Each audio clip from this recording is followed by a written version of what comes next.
hi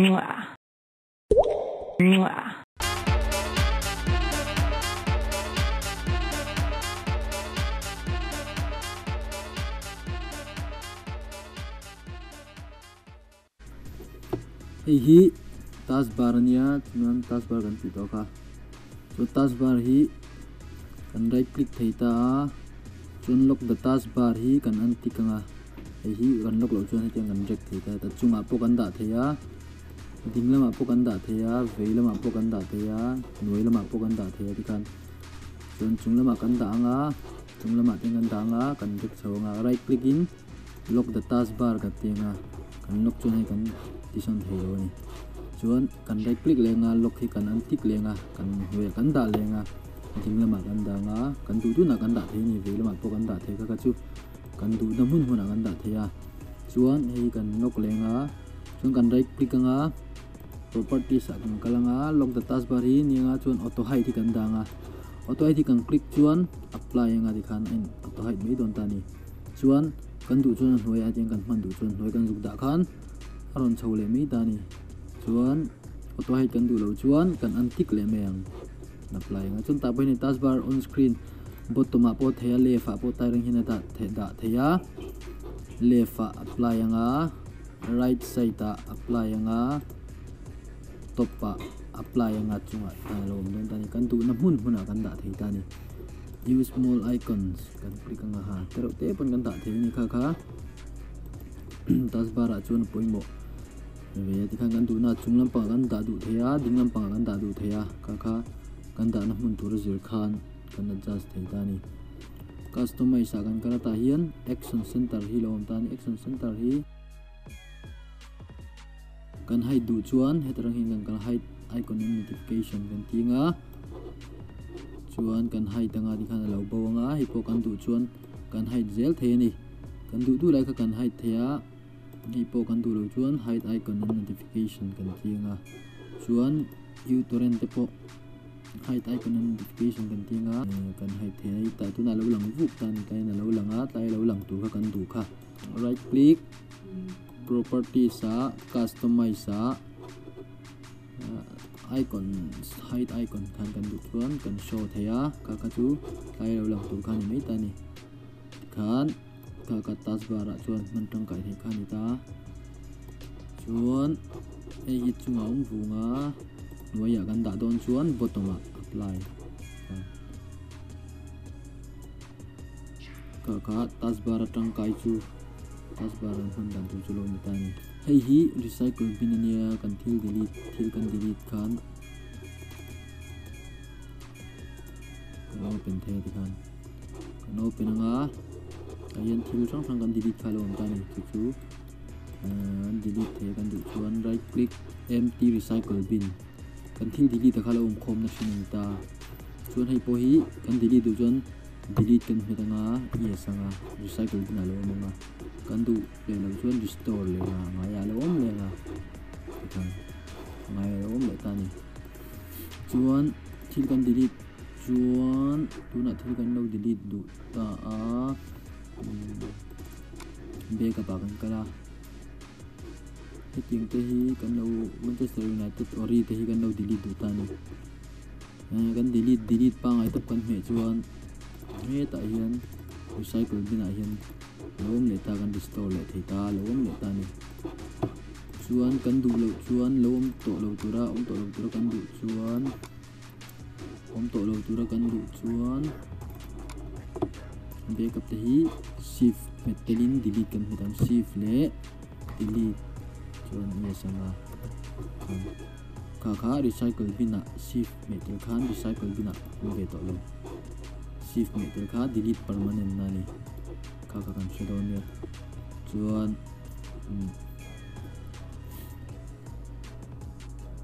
nei hi internet browse na niya hi po internet browse na niya hi chu player ania hi player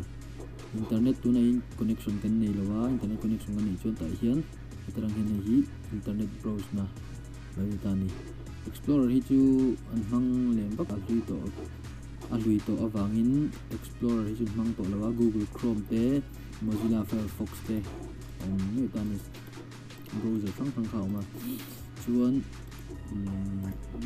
kha lo ni ta desktop phi desktop background hi kan thlak du ta ni right click in right click anga personalize ang kalanga personalize desktop background na lawm ta desktop background kan click anga ta hian kan du ka kan thlang mai don ta ni hei hi kan thlang ta chuan hei hi landan hi ta hian picture position a hian fill fit pon kan da theya a o khat tu kan chu na hi fill nia stretch chu input fan deuh ta alang kim tur si khan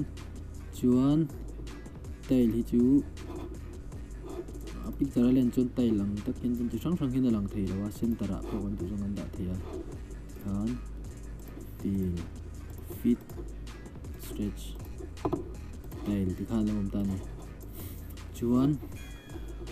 kha ni taila fill a kan danga save change anga kan browse anga eta library sa ang kalanga pictures sa kan kal thei my picture hi okay nga chuan lawm lawa picture lawm lo picture library ang kalanga hi lawm ta hi kan select vek hian desktop background kan change char thei dan change picture every 10 seconds thalo ni ta save change anga second song kan thak chinang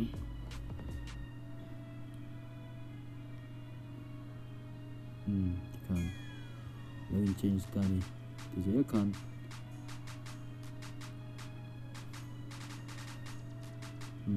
kan ketika kan tu chuan kan da theya desktop background na mase kan tu lo chuan ka chu kan tu ni se browse lenga computer update kal ta da hian kan du tak kan mangang hi kan man lai hi kan mangai clear all anga pakhat kan click anga chuan save change anga dikan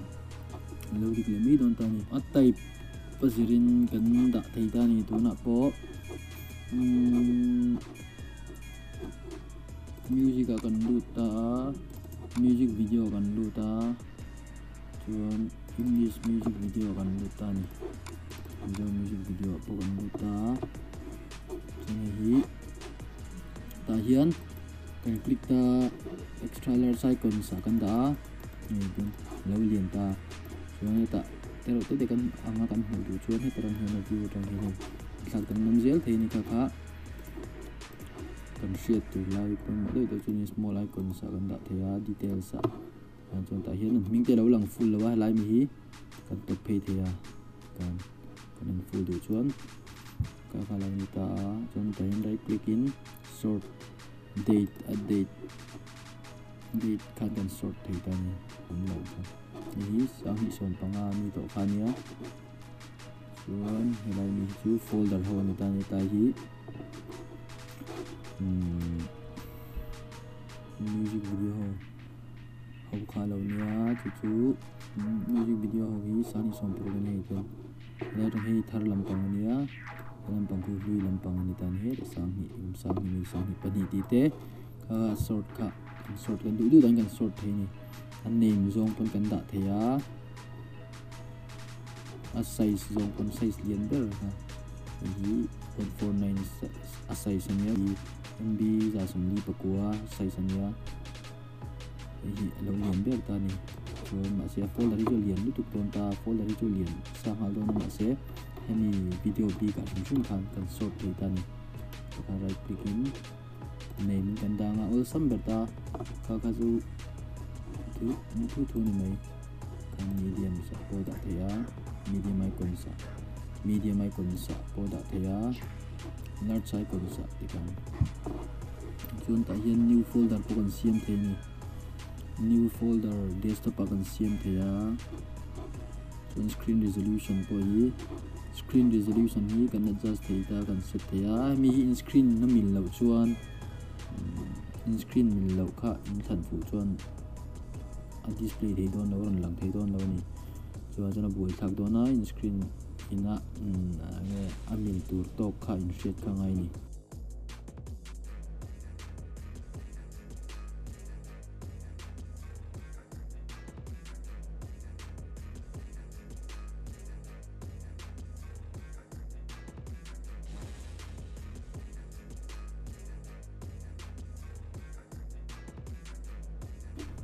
chuan screen mil kha poimo em ani chuan got gets chu tiang ni got gets poi da thia ti le kan da pon dang kan da thia den hang clock pon da thia ka chu kan du kan du lo chuan kan x le mai don ta ni tani han kala control panel ai kal khan ta hian atira chuan category hin lawm thin ta ti hian ma chuan thil zamin a boi thlak thin awangin large icon ten da ula emo small icon sin tikhan mu khan wam dik ta a hetai chuan category chi sang rang kan in clear sang nuaya chuwang chuan man thiam thu chuan a har salawa man thiam lo chuan kan small icon sa da mai kha all samani chuan password kan siam don tani user account sa iluta ayan create password for your account kitani tuin password siam kan ilawa create password siam kan jiram create a password for your account amia create don ta new password ayan 1 2 3 4 5 6 kan tinga ka chuan du 1 2 3 4 5 6 kan tilenga ahin ta hian du duin da thaya ma ro chu ni lo de po kha da the ni Mizo ER10 tikhan ka po ka dai tikhan create password nia password kan sian ta ni tikhan chon Windows le L limit chinanga ta hin password te lo chu da lu thei lo ta ni chon password a 1 2 3 4 5 6 kan tia enter ni ka password siam da ni remove le don remove le thei du chuan in change le thei in change don chuan ta hian in current password hi in hman lai password in hman lai kha 1 2 3 4 5 6 chu ta hian 654221 chon 654221 tikhan chu lenga ayan Mizo tikhan lo hin change changa Windows le L 1 2 3 4 5 6 ka i chu khan enter nga dik to lawa 654221 chi ta na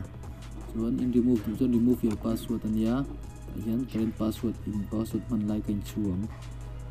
654321 chuan remove password Windows L limit lenga tap tap han lut tap thei ta ni password chu ngai lo khan ka chhunga khan tangkai chuan start menu kan kal lenga start menu all programs kan kala hian accessories ahin kan kala accessories and calculator te oma connect network projector te oma connect tikhan tingai sang aron chomsa ke mani kan install ni si lo om sa kha omani chuan ka ke mani kan install ni si lo ka chomsa kha lo om ta hian system tools kan kal lenga system tool ease of access kan kala on screen keyboard hi lo om ta ni on screen keyboard hi tangkai na chu keyboard ilo nei lo thea keyboard kha ilo nei lo pal lo ani chuan ease of access a hian luran kan lu thaliang start menu kan kalanga all programs a accessories a chuan ta hian ease of access a kan kalanga ease of access a kan kalanga ta hian on screen keyboard hi click anga kan keyboard kha lo mang thin mi don ta ni chuan ayan ai poi lo rename du thea lo rename du chuan click anga kan chuan ta hian PR10 tikhan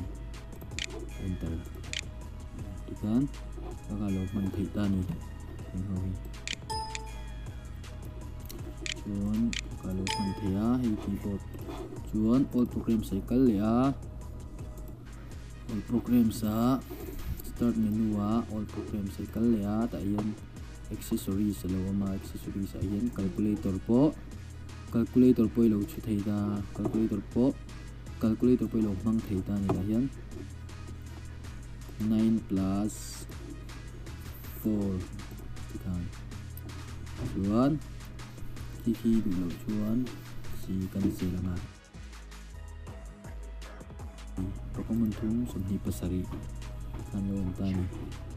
next le mai don ta chuan start menu kal lenga all programs a accessories a chuan ta hian ta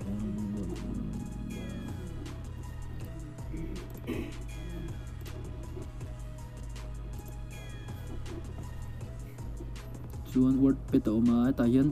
notepad polom ta notepad hi ka notepad hi thu kan chu thei ta ni hian thil poimo deuh kan lo chu thei ta ni www.facebook.com kan lo chu thei ai hi internet site lo ni ta chuan hemi hi ta hian a thu po hi ti len thei ta ni format a kan kalanga font a kan kalanga chuan ta hian a font kan change thei ta ni chuan ta hian font kan change theia bold in kan da theia kan du chuan regular pun kan da theia chuan ta hian ti sang lang nei sial do kan da thei kan du chuan kan da chinang som thum paru kan ni okay chinang kan format ka font kan change theia size kan ti lian theia font style hi kan change theia bold pa ngai do kan mangang Arial kan hmanga ti kan du chuan heta samsari pahnih kan da thei kan kan du lian kan da lian thei ta ni chuan ta nei fine te lawm ta ni fine go to replace nia kan zon tu chu www kan ni kan danga replace kan replace thei ta ni chuan yang kan du le kan save theia kan save anga min kan chu don ta ta hian Facebook site ti men kan chuan kan save tu na lai kha desktop an desktop a Facebook site ti kan thil reng tu kan lo don ta ni kan du chu kan thareng the di kan notepad tani yang kan mun tangkai em thing chu computer a hian ta hian driver te lo load kim lo chun sawm te lawm lo thea chu sang nang ka lawm lo thea a driver kan load kim lo kan nen na tu chuan ma computer hi kan click nga right click my computer kan click nga right click nga manage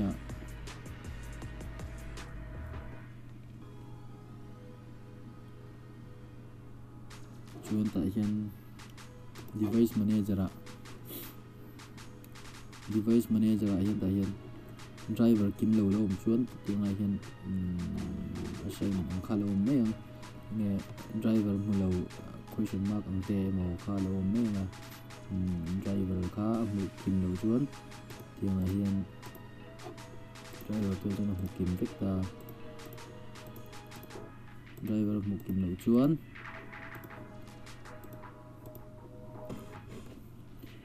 Aron sheet mai don ta ni chuan this management a hian lu le chinanga chuan ta hian hard disk pahnih ka hmang ta ni hard disk pahnih ka hmang ta DEFG mun khatania DEFG mun khatania kan hi music te lawma video mix te tlai bi hi na hi po hi H T E D E F G H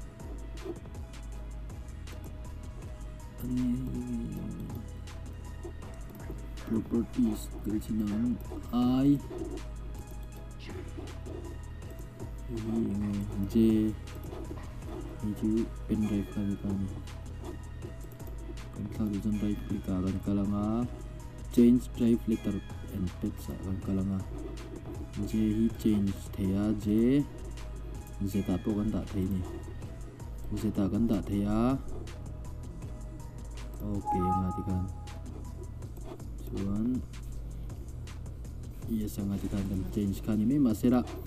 tuna c te thil kan install na ang chi kha chu change lo tur ni liter kha chan chu thil poi kha thing thei be thil kha nge thil install kan nei chuan install that le ngai don chu bang chuan a boi thaka tiang ho thil install lo na ang chi kha chu change kha poi lo ni kha hriat tur ni kha poi mo kham mai chuan cái tiêu kha lo ni ta chuan to yen control panel hi poi mo em setting kim om na kha ni ya mouse kan kala mouse po yen pointer te po kan change thei ni normal select kan ni normal select poi kan change thei ta ni double click ngai chi sang kha lo om ta ni normal select hi tuna hian hi lo ni ta chuan he ta dum de kan da thei ta tuna ne lo var ta dum de kan da nga hi kan da nga open nga apply chinang ka ta hian sang kan lo select thei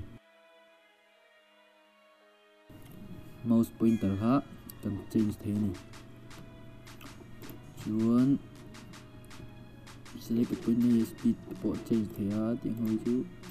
tuna default aron omsa dan hi mana nom ber me ya use default nga apply nga aron omsa dan hi man all sama ma se hriat chim han poimo em